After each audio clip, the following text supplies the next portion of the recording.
রাজধানীর ফিলিং স্টেশনগুলোতে তেল নিতে আজও যানবাহনের দীর্ঘ লাইন, এতে ভোগান্তি বেড়েছে চালকদের। ভোররাত থেকে লাইনে দাঁড়িয়ে থেকেও অনেকে পাচ্ছে না চাহিদা মতো জ্বালানি তেল। শুক্রবার রাজধানীর পরিবাগের মেঘনা পেট্রোল পাম্পে ভোর থেকে সিরিয়ালে দাঁড়ালেও জ্বালানি সংগ্রহ করতে ঘন্টার পর ঘন্টা অপেক্ষা করতে হচ্ছে তাদের। গ্রাহকদের অভিযোগ, বেশিরভাগ পাম্প বন্ধ থাকায় পড়েছেন ভোগান্তিতে। তারা বলছেন, সরকার বারবার বলছে নেই জ্বালানি সংকট, কিন্তু বাস্তবে তারা পাচ্ছে না তেল। রাইড শেয়ার চালকরা পড়েছেন চরম ভোগান্তিতে। জীবন নির্বাহ করা অনেক কঠিন হয়ে পড়েছে। এরা তো পাঠাও তাদের মানে বাচ্চা কাচ্চার খাবার দাবার কেনা, এই তেলের অভাবে তারা করতে পারতেছে না। অলরেডি আসাদ গেট গেছিলাম, তো ওইখানে গিয়ে দেখি প্রায় যে 200 জন। তারপর ওইখান থেকে গেলাম ট্রাস্টে গিয়ে দাঁড়াইলাম, ওইখানে ফুল দিবে, টাঙ্কি ফুল করবে। তো আশায় গিয়ে দেখি যে ওইখানে আমি 360 নাম্বারে 440 আইছি, ভোর 440-এ আইয়া সিরিয়াল দিছি, এই মতো ঢুকলাম। তেল মনে হয় পাবো আশা আছে। 40-এ সিরিয়াল ধরলাম পিজি হাসপাতালের পিছনে, এখন 8:30 বাজে সিরিয়াল পাইলাম। সরকার বলতেছে যথেষ্ট পরিমাণ তেল আছে, কিন্তু পাম্প কর্তৃপক্ষ বলতেছে তেল নাই, বিভিন্ন প্রায় পাম্প বন্ধ। দর্শক, রাজধানীর ফিলিং স্টেশনগুলো জ্বালানি পরিস্থিতি জানাতে আমাদের সাথে যুক্ত হচ্ছেন সহকর্মী ইদ্রিস আলম। ইদ্রিস, পাম্পে জ্বালানি সংকট এখনো আছে কিনা এবং কি বলছেন চালকরা, বিস্তারিত তথ্য আমাদেরকে জানাবেন।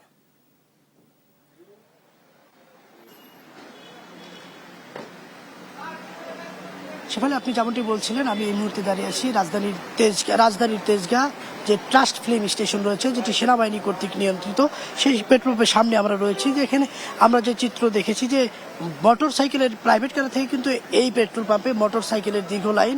যা আপনি জানেন যে এই পেট্রোল পাম্পটি কিন্তু বিজয় সরণি এবং প্রধানমন্ত্রী কার্যালয়ের যে মাঝখানটি রয়েছে সেই এলাকায় আর কি এই পেট্রোল পাম্প।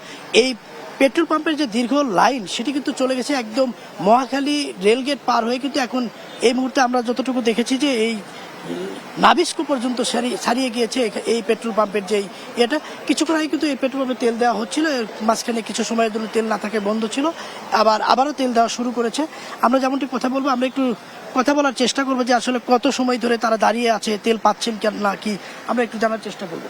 আমরা সরাসরি একটু কথা বলবো যে আপনি কত সময় ধরে দাঁড়িয়ে আছেন, তেল পাচ্ছেন না? তেল পাচ্ছি না তা না, ওয়েট করতেছি তেলের আশাই।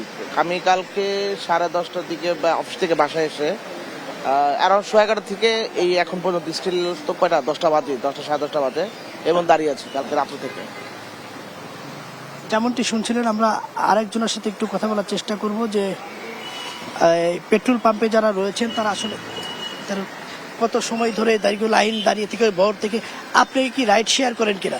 আমরা একটু রাইড শেয়ার একজনকে পেয়েছি, আমরা তার সাথে একটু কথা বলার চেষ্টা করবো যে এই তেল সংকটের কারণে অর্থনৈতিক সংকটে পড়েছেন কিনা। জি, এটা তো স্বাভাবিক, পড়তেই হবে।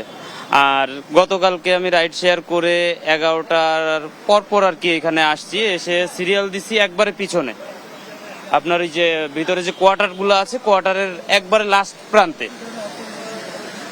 অর্থনৈতিক সংকট বলতে যেমন তেল পাচ্ছি না, আমি রাইড শেয়ার করতে পারতেছি না, আমার মাস গেলে কিস্তি আছে, আমার বাবা অসুস্থ, মা অসুস্থ, তাদের সংসার খরচ চালাইতে হয়, আমার বাসা ভাড়া আছে, A to Z সবকিছু মিল কইরা আসলে। যেমনটি শুনছিলেন যে আসলে এই তেল সংকটের কারণেই কিন্তু এই রাইড শেয়ার যারা করেন তারা কিন্তু একদম সাংসারিকভাবে অর্থনৈতিক কষ্টে ভুগছেন বলে জানিয়েছেন আমাদের। শেফালি, এই তেল সংকটের তেজগাঁ থেকে এই ছিল সর্বশেষ তথ্য।